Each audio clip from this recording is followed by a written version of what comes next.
Why is there a single candle burning in broad daylight? Why are the oranges sitting on the windowsill? And who are the mysterious figures reflected in the mirror? For centuries, every object in the 1434 Arnolfini portrait has been interpreted as a clue to a singular event, a wedding. But what if it's not? To understand the mystery, we have to understand the mind of its creator, Jan van Eyck, a master of the Northern Renaissance. With Van Eyck, nothing is accidental. Every brushstroke has a purpose.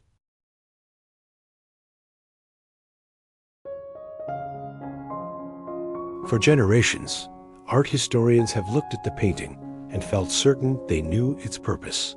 Van Eyck, they argue, was there to be a witness to a wedding. What makes them so sure? The key isn't the painting itself, but the signature. Inscribed in elegant Latin script above the convex mirror are the words, Jan van Eyck was here, 1434. To these scholars, this is an evidence of a formal legal declaration, a statement of his presence at the very moment the scene unfolded, acting as a witness to the couple's vows. Van Eyck went further to prove his physical presence. The mirror shows two other figures in the doorway, one of whom is believed to be the artist himself, placing him directly at the scene. The painting isn't just a portrait, it's a marriage certificate in oil paint. The evidence continues to build. Their formally clasped hands are a gesture known as dextrerum iunctio, a classic symbol of union and consent in a marriage ceremony. And that single candle, burning in the daylight? It was a traditional element in Flemish marriage ceremonies, symbolizing the all-seeing eye of God and invoking the presence of the Holy Spirit. Every detail supports the union. The dog is a symbol of fidelitas, or marital fidelity. And those oranges? A luxury in 15th century Bruges, a sign of immense wealth and a symbol of fertility, a wish for children.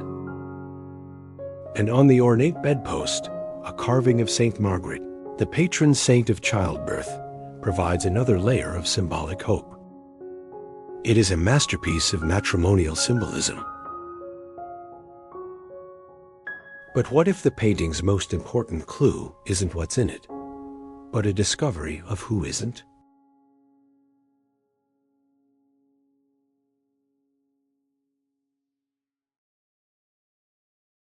For centuries, the subjects of the painting were believed to be Giovanni di Arrigo Arnolfini and his wife.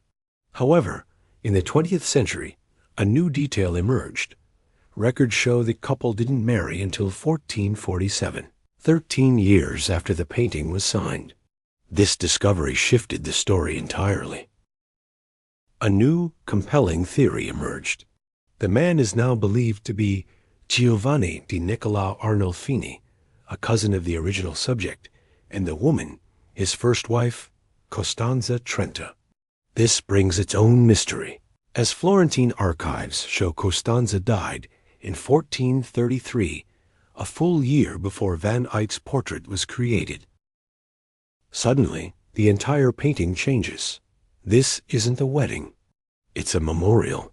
Look at the chandelier again. The lit candle is on his side. But on her side, a candle has been subtly snuffed out. It's a powerful memento mori, one for the living, one for the dead. Another mystery emerges in the tiny convex mirror on the back wall. While the couple's hands are clasped tightly in the foreground, the reflection tells a different story. Their hands are not touching at all. The shoes are perhaps the most poignant clue. They tell a story not of a shared journey, but of separate paths. Her delicate slippers lie neatly by the bed, a final, intimate detail of a life that has ended. His worn, muddy clogs, by contrast, are left carelessly in the foreground, as if he's just returned from a long journey, perhaps from his wife's grave, and is now alone in a home filled only with her memory. The symbols are now tragically inverted. The loyal dog is no longer just a sign of fidelity. It's placed at her feet much like the dogs on tomb effigies, meant to guide the deceased into the afterlife. And Saint Margaret? While the patron saint of childbirth, she was also invoked by those who died during childbirth. A somber clue to how Costanza may have passed. And look closer at the mirror's frame. The 10 tiny medallions tell a story. On the living husband's side, they depict scenes from the life of Christ. But on her side, the story shifts to Christ's death and resurrection.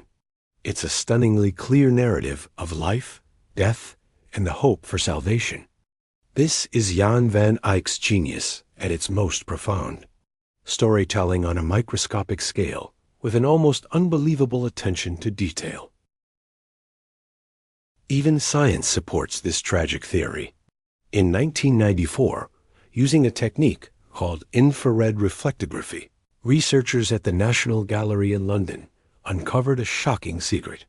The study revealed that key elements like the little dog and the ornate brass chandelier were painted in at a late stage, without any underlying sketch. This suggests that what began as a straightforward portrait may have transformed into a memorial after a tragedy, perhaps the death of Costanza, had struck. The findings, published a year later in the National Gallery Technical Bulletin, added a poignant new chapter to the painting's long and mysterious story. A marriage contract, or a memorial portrait, a sacred beginning, or a solemn end. The truth is, neither school of thought has definitively won the debate. And perhaps that is the painting's true power.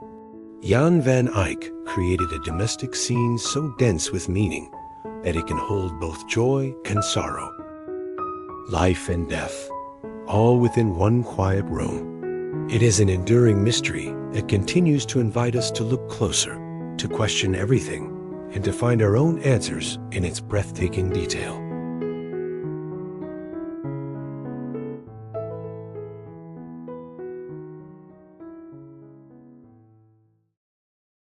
Thanks for watching. If you've enjoyed this video, please give us a thumbs up and subscribe. Check out the description for more exclusive content. See you in our next video.